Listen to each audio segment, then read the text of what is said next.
Hello everyone, welcome back. I am Sherri and this is Me Now. So this week I want to talk about rheumatoid arthritis and osteoarthritis. So let's see, the difference between the two. So rheumatoid versus osteo. They're both chronic. Rheumatoid arthritis is joints and systematic effects. Multiple organs besides the joints are also affected. And osteoarthritis is only joints.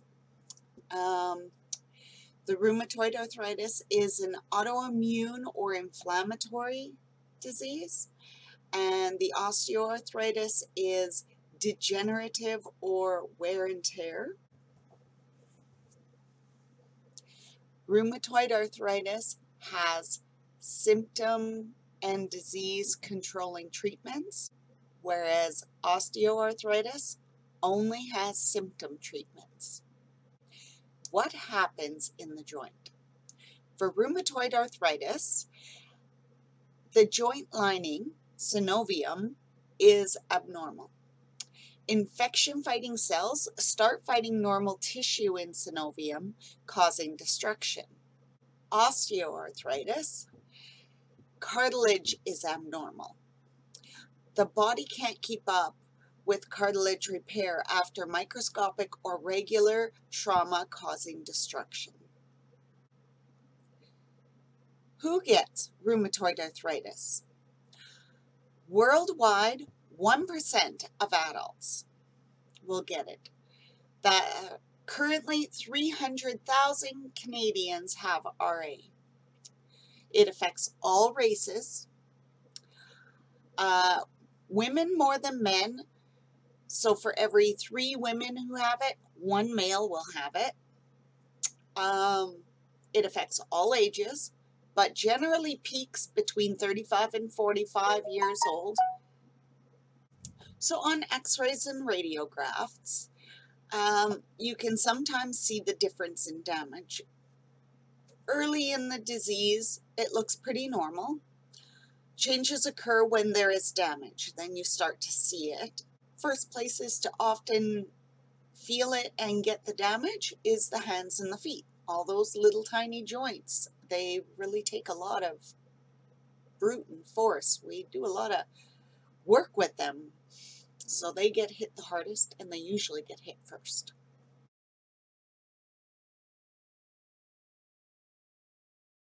All right, so I'm going to put up a slide. It's called the pain cycle. So the pain cycle is very intense, and there's a lot of bits and bobs and a lot of little pieces that make it. So the 4 major things are anxiety, which causes sleep problems, which causes not coping, which causes increased pain. And then there's all kinds of little things in there, so you can, maybe pause the video and do a screenshot and keep that for your records. It's really important and helpful piece of information.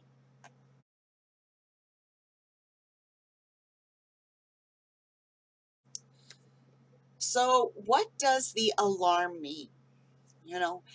Pain does not equal harm. I thought it did. When I first started this whole video blogging thing, I honestly thought the more pain I'm in, the more damage I'm causing. But that's not how it works. So the pain is an alarm telling you something hurts. With arthritis and probably many other things, your body knows certain things cause pain, so it starts reacting before you get the pain. You're thinking of doing something, and as you start to do it, your body goes, no, no, no, no, no, it hurts, it hurts, it hurts. And so it's screaming pain at you when you're not feeling pain yet. So you have to, in other words, it goes off sometimes without there being a problem. We can train the alarm to be less sensitive. with those little exercises that we talked about at the beginning of this season, they really help a lot to teach your body that certain things don't necessarily hurt. That makes a huge difference. So doing those things can teach that alarm to not be so crazy. You know, it's kind of like your fire alarm going off because you had a candle sitting too close to it, or because you burnt something on the stove. Nothing's really wrong. It's just going, oh my God, something's wrong. You know, we can fix it. We can change it. Hopefully we can do it together. During those videos of the exercises, I remember saying it's 3 to 5 minutes and we can all spare that.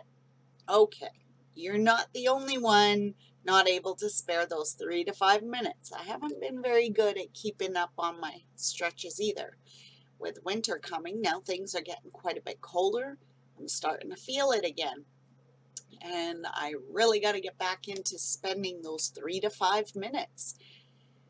Got to get it in my head that it's minutes I can spare for myself for self-care. So we all have to, you know, work on those little minutes for ourselves. It's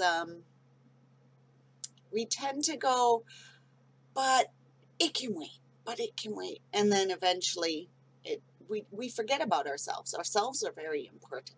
All right, I have another slide here.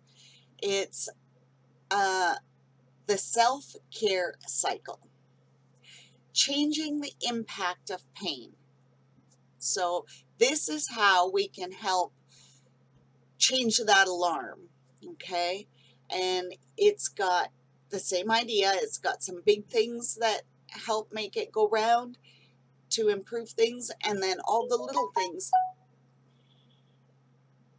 my phone, all the little things that also improve things. So we have joint protection, and then there's exercise, cold and heat, and medications to control RA. And then there's the other little things we can do, or bigger things: activity planning, goal setting, plan, prioritize, and pace activities, healthy eating, relaxation skills, ways to improve sleep.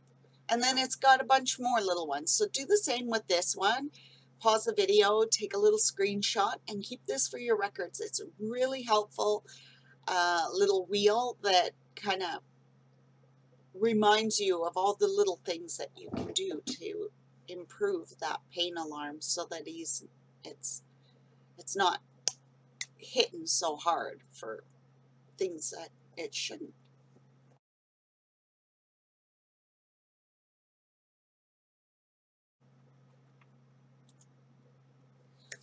So I have another slide. Lots of slides this week. This is a physical activity slide that shows what many of us do. We'll exercise really, really hard for Monday, and then we crash Tuesday, and we pay for it Wednesday, Thursday, Friday, Saturday, Sunday, and then Monday rolls around. We're like, it's okay, we can do it, and we really push ourselves really hard, and then we crash. So we're always paying for it. So that kind of exercise doesn't help you. If you're just killing it one day and then you're paying for it for 3 or 4 or 5 days. So we don't want to do that. That's not helping us, that's hurting us. Then there's the gradual approach. Now, this is kind of our goal. This is kind of what we want to strive towards. So, you know, week 1, you're doing a little bit, and you're doing it every day, and it's okay. And you know, yeah, you know, you feel a little stiff, little sore, but it's tolerable. By the end of the week, you're feeling pretty good. Then week 2, you kind of step it up a notch. Maybe you're doing, say, 3 minutes one week and 5 minutes the next, and 7 minutes the next, or maybe you're doing kilometers or intensity or reps. You just step it up really slow, and that's what we aim for.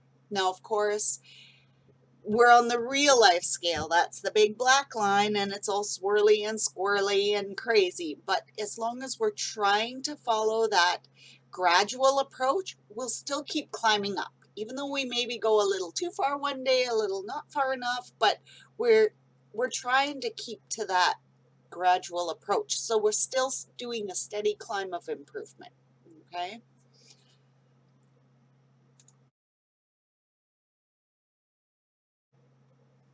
So the next thing I want to talk about is pain and exercise guidelines. So before we exercise, what is your base pain? Okay, what are you sitting at? You need to know what that is, whether it's 2 out of 10 or 4 out of 10 or 10 out of 10. You need to know what your baseline is.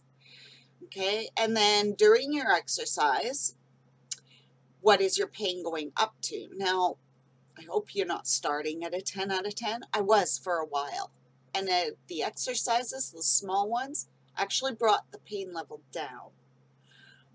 But hopefully you're not starting at the really high and working your way down. You're starting calm, nice, this is tolerable. So your pain can go up, but try to keep it less than 4 out of 10, okay? A few hours after the exercise, pain should return to your baseline.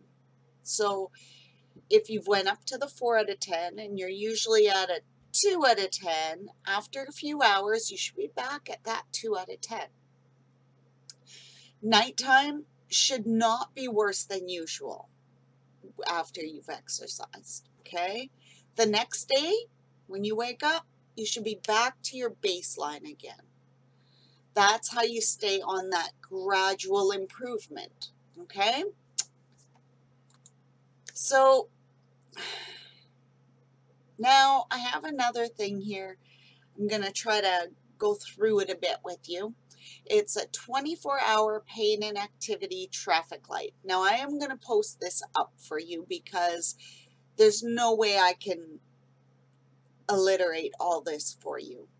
So it has the keep going is your green light, your acceptable pain levels is the yellow light, and your modify the activity is the red light. So if you're starting to feel really like this is not so good, the pain is more than it should be, so over that 4 out of 10, you want to modify the activity so that you can bring it back. Okay, now I think this one's on a 5 out of 10 at the modify activity.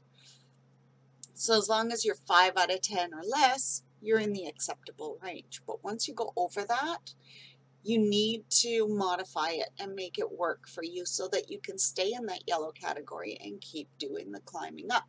Okay?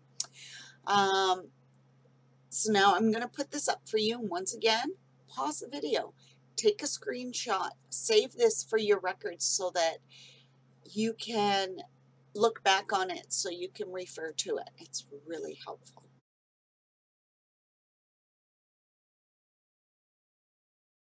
All right, now I want to talk a little bit about joint lining or the synovial membrane of the joints, okay? It's a structure that gets inflamed in RA. The inflamed joint lining begins to grow in over the surface of the cartilage, and that's what's causing the damage. All right, so normal synovial fluid is very thin. When synovium fluid thickens from inflammation, it's called pannus, and the pannus causes bone and cartilage destruction because it's a buildup that gets in the way of that fluid, keeping things moving nicely. Okay. All right. A few tips for good body mechanics.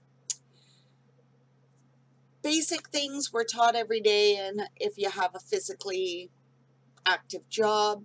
You carry heavy objects close to your chest, supporting the weight on your forearms. Keep your elbows close to your body. Pick up items from the floor by bending your knees and hips and squatting down. If this does not work, there are other ways to modify lifting. Example, sit in a chair and bend over. Keep your hands below the 3 o'clock and 9 o'clock positions on the steering wheel when driving. So instead of driving up here, bring them down a little bit. Use your abdominal muscles to help you roll over when getting out of bed. Do a little core exercise getting out of bed instead of using your joints, okay? Let's see. Sitting, good back and foot support. Forearms and upper legs should be well supported. Resting level with the floor. A higher chair or cushion on seat may make it easier to stand back up. So if your chair is kind of low, put a cushion there, put a pillow down. And that way, maybe you don't feel so sunk down, you can stand up easier. Typing or reading. If you type at a keyboard for long periods and your chair doesn't have arms, consider using wrist or forearm supports. An angled work surface for reading and writing is easier on your neck as well. While standing, the height of your work surface should enable you to work comfortably without stooping, so you shouldn't be hunched over. And you also shouldn't be feeling like you're reaching up either. You should just be at a proper height for standing and working at your table, counter, whatever. Avoid sustained positioning. So stay active by moving or changing positions often. Recommended to take breaks every 30 minutes. Sustained positioning fatigues the muscles, causing ligaments to bear stress. Stand up and stretch after sitting. Stretch fingers after writing or typing. I do this a lot. I drive a forklift right now. And of course you're holding your wheel and you're holding your controller, so your hands are just always in a fist. So I have to, stop and do the whole hand thing quite a lot. I notice my thumbs really get it because I use my thumbs for lifting myself and the forklift up. I do notice my hands a lot. So I do the stretches regularly throughout the day. All right, sparing your fingers. Avoid prolonged pinching or gripping motions. Me on that forklift controls. Use less force to hold tools or equipment. Avoid a tight grip. I am pretty good at that. I try not to grip with a lot of force. I just kind of hold it gently. My forklift's quite responsive, so I don't have to fight with it to do what I want it to do, so that's nice. Release your grip every 10 to 15 minutes. Now you run an order picker, so that actually works for me because I'm constantly driving and then letting go and picking my orders. Drive, let it go, pick my orders. So that is one I'm able to follow quite well. Rest your hands flat and open rather than in a tight fist. I'm probably pretty good at resting like this, which isn't good. That's something I should probably practice more as well. Okay, where to get equipment. Labor-saving devices and other equipment, example, raised toilet seats, bathtub support bars, etc., can be rented or purchased. You can visit medical supply stores, short-term equipment loan programs in Edmonton. Home care rents out and installs equipment on a trial basis. If you are eligible, Alberta Aids to Daily Living, so AADL, will cover 75% of your equipment costs. So it doesn't hurt to call them and see if you are eligible for that. Anything you can do to save a buck, right? Right now things are pretty tight. Or be creative. Small items can be found at home improvement stores, dollar stores, grocery stores, etc. So keep your eyes open. You might spy just the thing you need. Also, Amazon is an amazing resource, and I'm going to post this one picture up for you. It's knee braces that I found on Amazon, and they're spring-loaded, so they could certainly be a huge help. I was going to buy them, but now with my stretches, I haven't found that I needed them, although they're still in my cart because winter is coming, and I might need them through the winter. We'll see how it goes.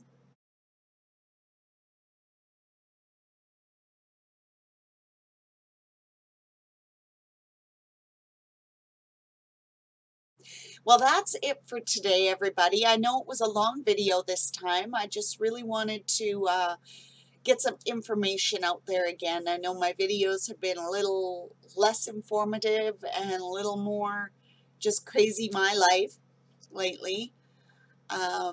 So I really wanted to get some information pumped back out there again and let you know that I haven't totally kiboshed the whole reason for this.